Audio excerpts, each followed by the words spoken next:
नमस्कार, स्वागत है आपका गुरुग्राम तक। मैं हूं आपके साथ नीलम सिंह।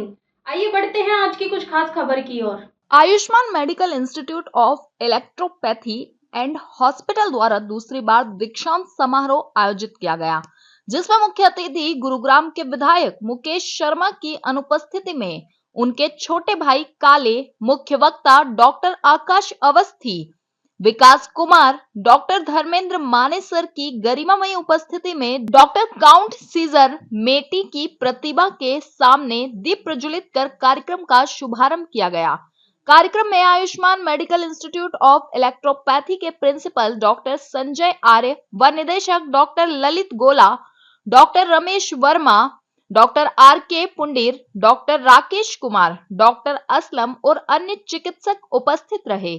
मुख्य वक्ता डॉक्टर आकाश अवस्थी ने बताया कि इलेक्ट्रोपैथी स्वास्थ्य के क्षेत्र में एक नई चिकित्सा के रूप में अपनी पहचान बना रही है और NEHM बोर्ड निरंतर इलेक्ट्रोपैथी को मान्यता दिलाने के लिए प्रयासरत है। NEHM एकमात्र ऐसा संस्थान है जो स्वास्थ्य मंत्रालय भारत सरकार द्वारा अधिकृत है। आयुष्मान इलेक्ट्रोपैथी इंस्टीट्यूट पर प्रकाश डालते हुए उन्होंने कहा कि हरियाणा में एकमात्र संस्थान जो निरंतर इलेक्ट्रोपैथी के प्रचार प्रसार के लिए कार्यरत है और प्रशासनिक गतिविधियों में बढ़ चढ़कर हिस्सा लेता है। कार्यक्रम के मुख्य अतिथि के तौर पर विधायक मुकेश शर्मा के भाई उपस्थित रहे और उन्होंने पूर्ण आश्वासन और विश्वास दिलाया कि वह विधायक जी को बोलकर हरियाणा विधानसभा में इलेक्ट्रोपैथी की आवाज उठाने का कार्य करेंगे।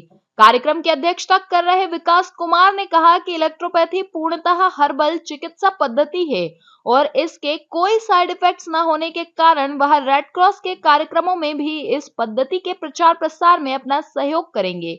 आयुष्मान इलेक्ट्रोपैथी इंस्टीट्यूट में छात्र छात्राओं को उच्च स्तरीय शिक्षा प्रदान की जाती है। इस मौके पर इलेक्ट्रोपैथी पद्धति में BEMS का पूरा प्रशिक्षण लेने वाले लगभग 45 छात्र छात्राओं को प्रमाण पत्र दिया गया। इस अवसर पर डॉक्टर मंजू गोला, डॉक्टर लीना, अधिवक्ता रोहित मदन द्वारा चलाई जा रही माता पिता ही भगवान मुहिम से कार्यक्रम में उपस्थित चिकित्सकों व अभिभावकों को अवगत कराया गया, शपथ ग्रहण कराई। कार्यक्रम में doctor Kabir, doctor Mukesh, Kuldeep Saroha, doctor Salim आदि गणमान्य चिकित्सक व अभिभावक उपस्थित रहे। आज का जो ये डिग्री समारोह वितरण समारोह था, किस तरीके से आप देखते हैं इसको? देखिए, ये जो समारोह है ये दूसरा था, इससे पहले भी एक समारोह हुआ है और इलेक्ट्रोपैथी काउंसिल एक ऐसा प्लेटफॉर्म मिला है युवाओं को कि अगर देखा जाए तो अभी तक हमारे गुड़गांव जो मेडिकल हब कहा जाता है, यहाँ पर इंग्लिश दवाओं से ही ट्रीटमेंट होता था, लेकिन पहली बार एक ऐसी मेडिकल पद्धति जिसमें केवल पेड़ पौधों के द्वारा बनाई हुई दवाओं से और बगैर किसी साइड इफ़ेक्ट के, क्योंकि आज अगर देखा जाए तो हर चीज़ में पेस्टिसाइड डलता है जिसके कारण खाने में अन्य तरह की बीमारियां हम लोगों तक पहुंचती हैं, लेकिन ये दवाइयां ऐसी हैं जिनमें 1% भी कोई जो है बॉडी को नुकसान पहुंचाने की चीज़ें नहीं हैं। तो मैं आज के कार्यक्रम के अनुसार भी और आगे भी कहूँगा कि लोगों तक जन जागरण होना चाहिए इस चीज़ का, ताकि आम जनता को पता होना चाहिए कि हम जगह स्टेरॉइड खाने से अच्छा है ये दवाएं लें जिनसे हम जल्दी स्वस्थ हों और हमारा शरीर स्वस्थ रहे। महिलाएं भी आज के समय में इस पर महिलाएं भी हैं और युवा हैं, किस तरीके से इस पद्धति को आप देखते हो? देखिए, मैं तो समझती हूँ कि आज के टाइम में बहुत ही अच्छी वैकल्पिक पद्धति है। 4 तो हमारे पास पहले से है ही, 4 पैथी पहले से हमारे पास हैं, लेकिन उनमें से सबसे ज़्यादा अभी तक जो महत्व दिया गया था वो MBBS को लोग देते थे, एलोपैथी को देते थे, क्योंकि उसका क्विक रिजल्ट आता था। लेकिन अब ऐसा नहीं है। हमारी जो इलेक्ट्रोपैथी है उसमें भी हमारी मेडिसिन का क्विक रिजल्ट आता है। इलेक्ट्रोपैथी महिलाओं को कितना बढ़ावा होना चाहिए? नहीं, महिलाओं को बिल्कुल, जब हर क्षेत्र में आ रहे हैं तो इस क्षेत्र में भी आना चाहिए। कौन सा क्षेत्र है जहाँ महिलाएं पीछे हैं? क्या कहना है जो करना? यही कहना चाहूँगी कि जो भी मतलब अगर MBBS में, ऐसा मत सोचो कि MBBS में नंबर नहीं आया तो हम चिकित्सा की लाइन में नहीं आ सकते। अगर नहीं आ सकते MBBS में तो फिर बाकी पद्धति भी है, उन्हीं में से एक इलेक्ट्रोपैथी भी है। हाँ, भले ही आज स्टेट लेवल पे है, आने वाले समय में उम्मीद है केंद्र स्तर पे भी जरूर मान्यता होगी। निदेशक Ayushman medical institute of electropathy and hospital.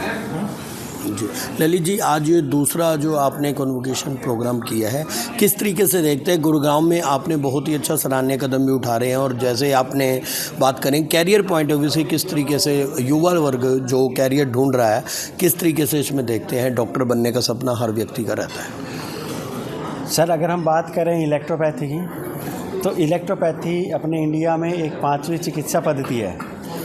जैसे हम जानते हैं अभी तक कि भाई MBBS की अगर हमें डॉक्टर बनना है तो हम कुछ एक जो कोर्स रहते हैं दिमाग में वो कर सकते हैं, जिसमें अपना MBBS, BMS, BHMS या फिर BUMS।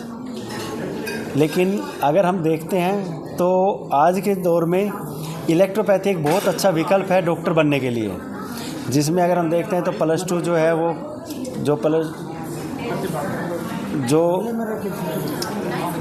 जो बेसिक क्वालिफिकेशन है वो इसमें 12th पास है, क्योंकि दिल्ली में हमारा एक बोर्ड है NEHM ऑफ इंडिया, जिसको ऑथोराइज़ किया हुआ है स्वास्थ्य मंत्रालय भारत सरकार ने।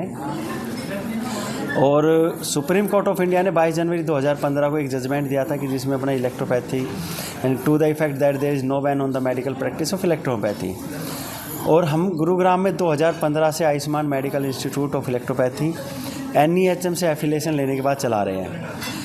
तो हमने काफ़ी समय से प्रयास किया था, लेकिन NEHM में बात करके और टीम से बात करके हमने 2023 में पहला कन्वोकेशन प्रोग्राम किया था, जिसमें हमने 2018 में हमारा पहला बैच पास आउट हुआ था, और 2023 में जो भी स्टूडेंट्स हमारे पास हुए थे हमने उनके लिए कन्वोकेशन प्रोग्राम पहला 2023 में किया था।